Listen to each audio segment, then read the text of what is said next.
In the winter of 1941, my grandmother journeyed from the highlands of Shimla, the summer capital of British India, to Delhi.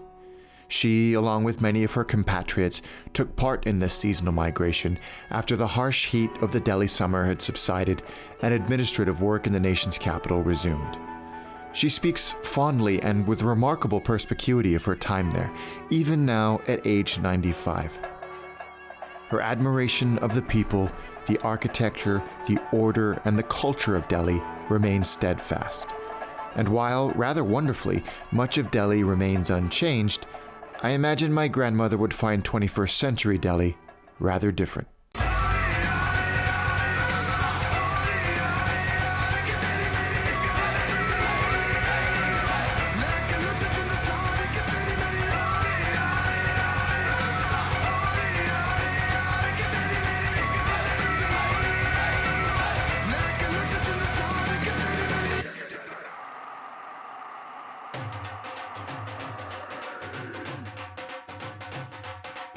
Delhi is a city like no other. Sprawling, loud, chaotic, hot, and absolutely packed. It's easy to be intimidated by the sheer pace of this city as soon as you step off the plane. But there's beauty in that chaos. There's rhythm in that freneticism. Give it a day or two and you'll feel it. And you'll absolutely love it. And the airport embodies that sense of organized chaos. Delhi is served by the once infamous Indira Gandhi International Airport, located 9 miles southwest of the city. This was not a good airport. In fact, it was a terrible airport. Until recently, that is, when a comprehensive revitalization program transformed it into one of the region's best airports. But that doesn't mean it isn't without its quirks. For example, when leaving Delhi, you will, as you will with many airports in India, pass through many security checkpoints in the airport, and you may have to show your boarding pass and passport up to a dozen times before boarding the plane. From the airport, you can get a taxi for which you can get a prepaid ticket at one of the yellow counters inside the terminal. These are run by the police and are safe. Simply tell the person where you want to go and you pay your fare there and then. Ignore any request for any additional payment at any point during the journey after that. When you get to your destination, grab your bags, give the driver your receipt and your thanks, and be on your way. No further discussion. Avoid taxi touts and unlicensed taxis like the plague. Not only will they cost more, but they can be dangerous. Alternatively, you can take the Delhi Airport Metro Express line, which runs from Terminal 3 to New Delhi Metro Station in the heart of the city, from where you can connect to the rest of the metro. The journey to New Delhi Metro Station takes 20 minutes and costs just 60 rupees. That's less than $1 US. The Delhi CNCR is the second largest urban area on Earth. Every day, a swarm of 26 million people ebb and flow across this metropolis. And with more vehicles on the road than any other city on Earth, traffic is and has almost always been horrendous. 420 million man-hours are lost every month from commuters stuck in the city's congested boulevards and byways. So in 2002, the capital launched the Delhi Metro. For a city that was entirely dependent on cars, vans, buses, and autos, the metro was a revolution, opening up large parts of the city that were otherwise inaccessible without some serious effort. Clean, cool, a welcome break in this unbelievably hot climate, and very easy to use, the metro is a great way to get around Delhi. To ride the metro, you can either buy a smart card for 200 rupees, which includes 150 rupees of ride credit, or get an RFID token for each individual journey. Now, the price of the token depends on how far you're going, but we're talking about the difference between 14 US cents and 86 US cents as the absolute most. I told you it was cheap.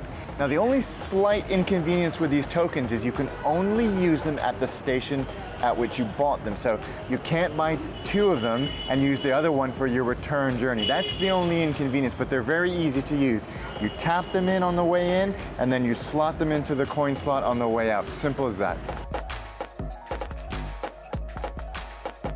There is also a tourist card allowing unlimited use of the metro for 200 rupees for 1 day or 500 rupees for 3 days. But do the math to see if this card will be worth your while. But no matter which way you go, the tokens in the smart cards require you to tap in and tap out at each station. And before you step on board the metro with commuters, students, and your fellow tourists, you'll need to pass through airport-style security.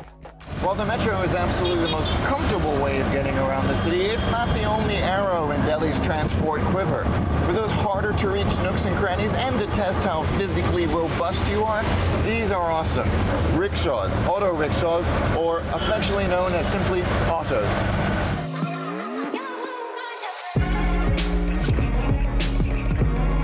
Our auto driver, Raja, kindly explained how each official vehicle has a registration number that can be referenced if you accidentally leave something on your auto or you need to report them for anything. Make sure it has one of these numbers. Autos are generally much cheaper than taxis, and you can just grab them off the street. Now, they all have meters, which they're technically supposed to use, but that never happens. So negotiate your fare before you start your journey. Expect to pay 30 to 40 rupees, even for the shortest trip, but pay no more than 150 for anywhere in the city. That's about as far as it's gonna get you. They are a really fun way and great way to get around the city.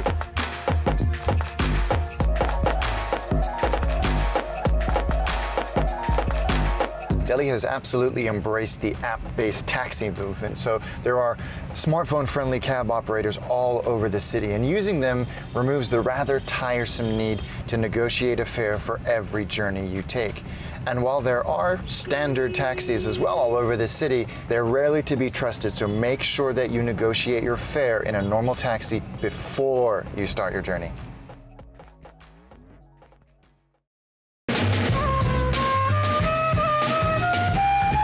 "26 million people, from civil servants to auto drivers to students to soldiers, all need to be fed and watered to keep Delhi's vibrant engine humming.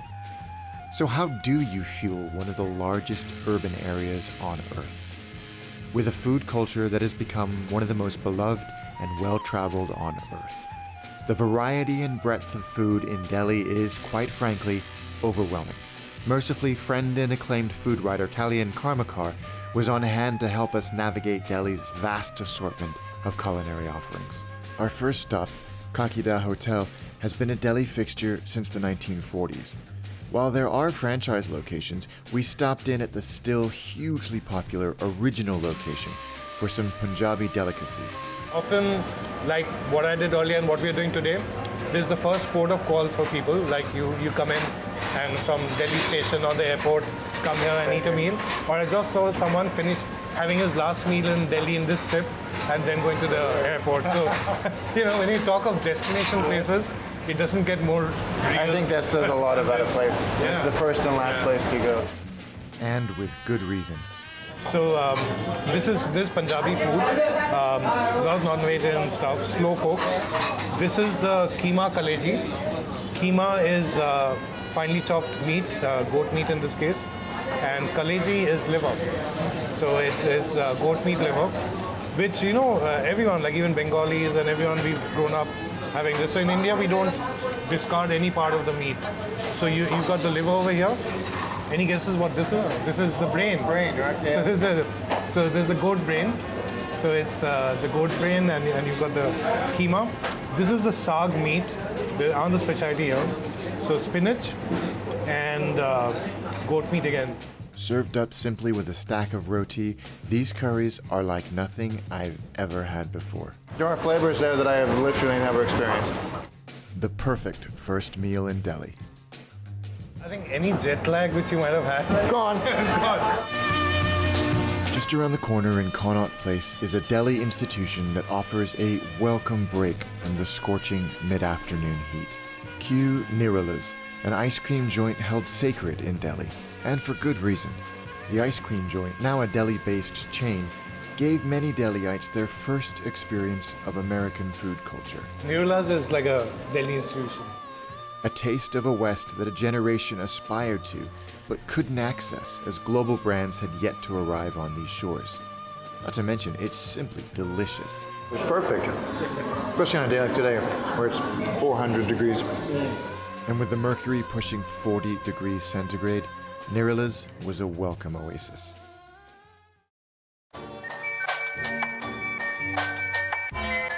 A new Delhi day and a reminder that this city is not one to lie in. Breakfast is a big deal here, and at Sitawam Diwanchand you can find a hearty, spicy fuel for your Delhi day, chole bhature. You can't come to Delhi and not have the chole bhature because that is the dish which the city thrives on. We are at Sitaram Diwanchand, that's at Paharganj. But you can find this dish everywhere. You can, but it's going to surprise you because the dish looks different every place. So a few days back I was at Quality in Delhi. So there it was a puffed up bhature and the bhature was very thin. If you go to places like, Bengali sweets or Nathus at Connaught Place, again they're puffed up but slightly thicker. They're a completely different one, and you should always pair a chole bhature with lassi. And they've got the chole and potatoes inside. Chole is chickpea. Some places also call it chana. It's got a nice and soft texture. Yeah. So everyone has their own touch to chole bhature, which is why I will never say that this is the best. You have to figure out what works for you. Wherever you are in Delhi, you'll find chole bhature. What you'll find it very hard is to find a bad chole bhature in Delhi. That's good to know. And he's absolutely right. Natu's in Sundarnagar has been a Delhi hotspot for decades, even while my grandmother was resident in Delhi. And we're here for chat. You have to have the chaat when you come to Delhi. It's a dish with a lot of history. It's said to have been invented in the 1600s at the time of the Mughals, and when there was a lot of waterborne diseases. So the emperor asked his chefs to come up with a dish, and that's when the chaat came up. And the idea was that with things like fresh ginger, yogurt, dahi, tamarind and all of that, it sort of cleanses and keeps the immunity strong. Now, of course, it's a big part of street food. Street food, sometimes you're not too sure of the water, and so if you have come from abroad, might not suit your tummy. But if you come to places like this, where we are at Bengali Market, sweet shops across Delhi, they use filtered water, and they'll say mineral water. That's very safe. What we are having now is probably the most famous chaat in Delhi, which is called the papri chaat. And all these things we talk of in food shows about different textures, colors, flavors. It's all there. Beautiful. So this is the papri. It's a hard, crunchy disc made with refined flour, deep fried. There's a touch, there are pomegranates, yogurt, which also comes, I feel, a bit from the Iranian cooking tradition, because Iran is so much about yogurt and pomegranates. And remember, this came up at the time of the Mughals. That's my conjecture. You've got tamarind over here, chutneys which have like green chilies, coriander, so much. A bit of save, which is like a crunchy thing. And it's what Delhi can't get enough of. So this one is papri chaat. There are various types. So chaat's almost like a messe. Yeah, so what chaat means is lick. Lick? Yeah, so it's a dish which is so good that you want to lick it. So chaat. It comes as some relief that there are variations to try all across the country. You get it all across Delhi. In every city in North India, they will claim their chaat is the best. We are happy with this. It's delicious. And while we're here, it would be wrong not to try some golgappa, a parcel of happiness, which one is encouraged to eat in one big bite. There are different versions of it across India. So in Calcutta, it's called the fuchka, and where the potato is mashed and put in it. In Mumbai, it's called pani puri, and it basically is a puffed ball like this, or like a puri. In this case, it's made with flour. There's also these which are made with semolina, and they stuff it with different types of waters like coriander, tamarind, different levels of sweetness and spice. And depending on which part of the country you come from, you like your own city's one. So I like fuchka, which is Calcutta. But in Delhi, you have to have the golgappe. And now I have a new mission in life. Try every delicious variation.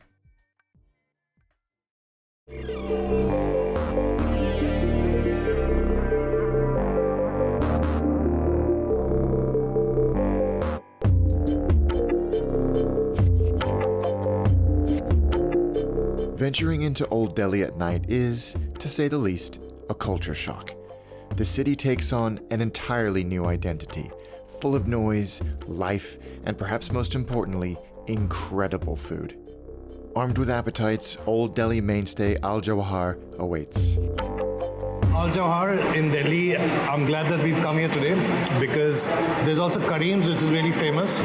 And if you go to Kareem's, everyone will say go to Al Johar and vice versa, so I thought I'll try it. A lot of Old Delhi favorites here.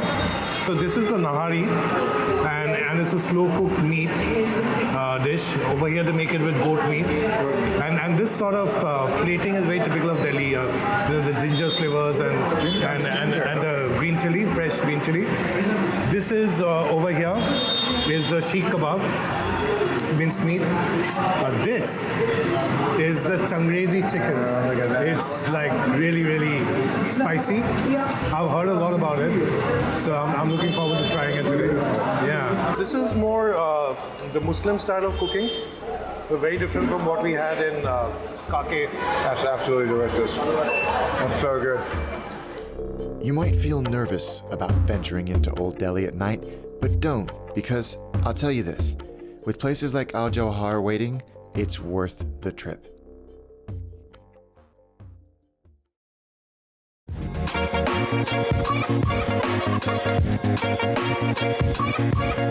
The rupee is the currency in India, and prices are displayed with the rupee symbol, or in some cases INR, next to the price. ATMs are everywhere, but they may not always work with your card, so you may have to try a couple before you get your cold hard cash. Credit cards are widely accepted, but street food vendors, small shops are only going to accept cash, so make sure you have some on you. And with that in mind, let's do the rundown. A cup of coffee will cost you around 150 rupees. A pint of beer will cost you around 300 rupees.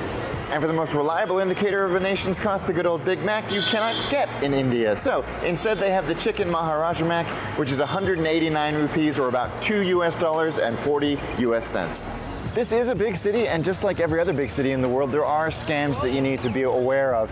A common one here is someone approaching you and giving you unsolicited travel advice or directions, and at the end of that conversation, after they have dispensed their wisdom, they will expect a little bit of money for their time. Now, being a visitor, you will unfortunately be a target of those kinds of things.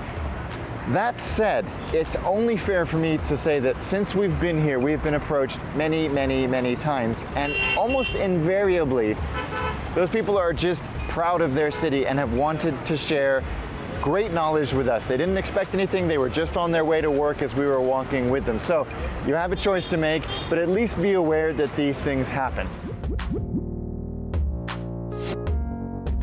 I feel like this is common sense, but I'm gonna say it anyway. Leave the family silver at home while you're exploring this effervescent city.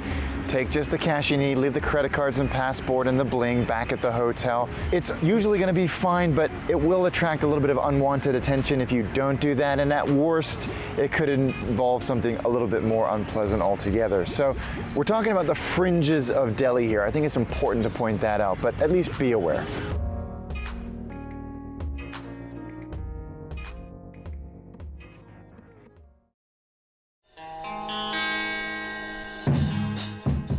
There aren't many cities in the world that grab you by all the senses and won't let go until you're back home, reminiscing about the sights, sounds, smells, and flavors that you were bombarded with throughout your time there. That, if you're not prepared for it, can be exhausting. But give yourself a day or two to acclimatize to the Delhi way of doing things, and you'll soon discover a city that's bursting not just with people, but with culture, art, food, and entertainment. So take a breath, roll up your sleeves, grab a plate of chole bhature, and get out there and enjoy this incredible city. As friend Kushan Chakraborty told me just before I arrived here, don't let the madness, the chaos, the heat, the crowd, or the vastness of Delhi stump you. It is an absolute gem of a city, and Delhi will welcome you with open arms.